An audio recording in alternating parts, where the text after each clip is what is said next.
সন্ধ্যাবেলার খিদেতে ইচ্ছে করছে কিছু টেস্টি খাবার খেতে, তো আজকের রেসিপিটা বেস্ট অপশান। দারুণ টেস্টি আর ভীষণ হেলথি।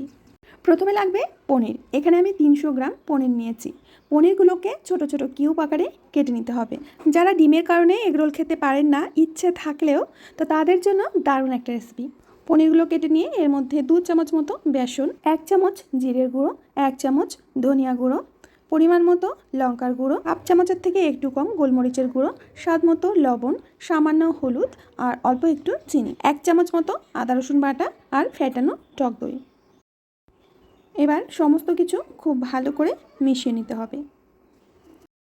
ভালো করে মেশানো হয়ে গেছে। এখন এটা কিছুক্ষণ রেস্টে রেখে দেব।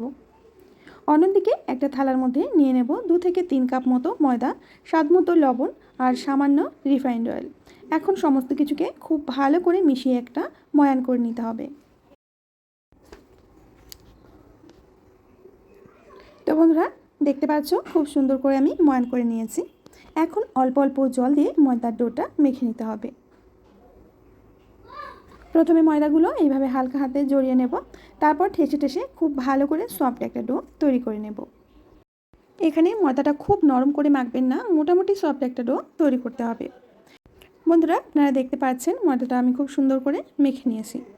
এখন এইখান থেকে অল্প করে ডো নিয়ে নেব। যেমনটা আমরা রুটি তৈরি করি ঠিক তেমন সাইজ করে ডোটা নিয়ে নিতে হবে।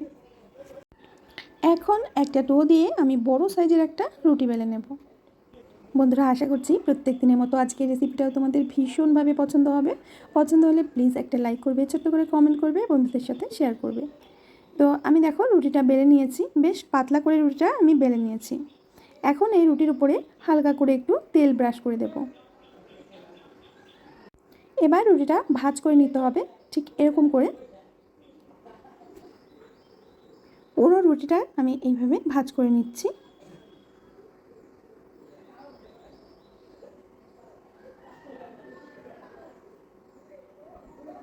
এখন এটাকে ঠিক এইভাবে গোল করে নিতে হবে। তোমরা দেখে বুঝতে পারছো বন্ধুরা কাজটা কিভাবে করতে হবে। ঠিক যেমন আমরা পরোটা তৈরি করি, লেয়ার পরোটা, সেইভাবেই এটা তৈরি করতে হবে।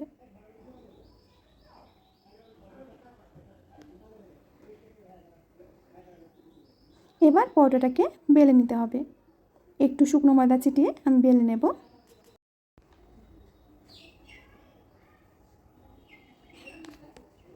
আমরা যখন এগরোল বানাই, এগরোল বানানোর রুটিটা কিন্তু যথেষ্ট পাতলা হয়, ঠিক সেইভাবে পরোটাটাকে পাতলা করে বেলে নিতে হবে। একটা পরোটা আমার বেলে নেওয়া হয়ে গেছে। গ্যাসের ফ্লেমটা মিডিয়ামে রেখে পরোটাটাকে একটা তাওয়ার উপরে দিয়ে দিয়েছি। একটা পাশ যখন একটু হয়ে যাবে এটা উল্টে দিতে হবে, আর উল্টে পাল্টে প্রথমে পরোটাটাকে সেঁকে নেব। সেঁকা হয়ে গেলে ওপর থেকে রিফাইন্ড অয়েল দিয়ে দিতে হবে। আবারও উল্টে দেব, অন্য পাশেও তেল ব্রাশ করে দেব। এবার উল্টে পাল্টে পরোটাটাকে একটু ক্রিস্পি করে ভেজে নামাতে হবে। একদম নরম নরম নামাবেন না, একটু ক্রিস্পি করে পরোটাটাকে নামাবেন। খুব সুন্দর একটা কালার চলে এসেছে। এখন নামিয়ে নেব, আর একইভাবে বাকি পরোটাগুলো ভেজে নেব। এই পরোটা ভাজতে বেশি একটা তেলের প্রয়োজন হয় না, হালকা করে একটু তেল ব্রাশ করে দিলে সুন্দরভাবে পরোটাগুলো ভাজা হয়ে যায়। তো উল্টে পাল্টে এরকম লাল করে পরোটাটাকে ভেজে নিয়েছি। একে একে প্রত্যেকটি পরোটা আমি ভেজে নেব। এখন একটি কড়ার মধ্যে দিয়ে দেবো রিফাইন্ড অয়েল 2 চামচ মতো। এর মধ্যে ম্যারিনেট করা পনিরগুলো দিয়ে দেব।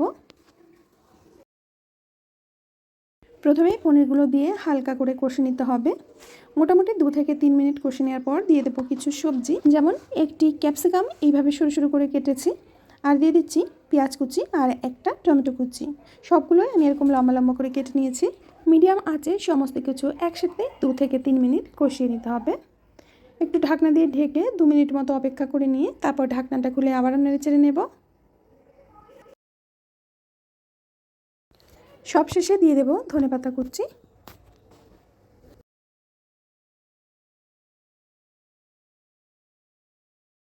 এবার আমরা রোলগুলো রেডি করে নেব। প্রথমে আমরা টমেটো সস দিয়ে দেব। টমেটো সসটা ইজিলি পাওয়া যায়, অ্যাভেলেবেল সবার বাড়িতে থাকে, তাই আমি টমেটো সসটা দিয়েই করে দেখাচ্ছি। তোমরা চাইলে পাস্তা সসও দিতে পারো।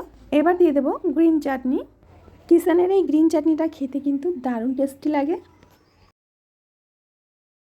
এখন আমরা কষানো পনিরটা দিয়ে দেব।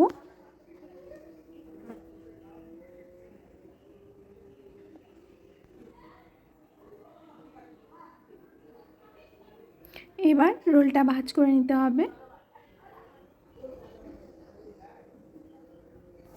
একে একে সবকটি রোল আমি ভাঁজ করে নিচ্ছি। আর এটা খাবার জন্য সবাই একেবারে লাইন দিয়ে বসে আছে। যদি তোমাদের দেখাতে পারতাম খুবই ভালো হতো, কিন্তু কেউই ক্যামেরার সামনে আসতে চাইছে না।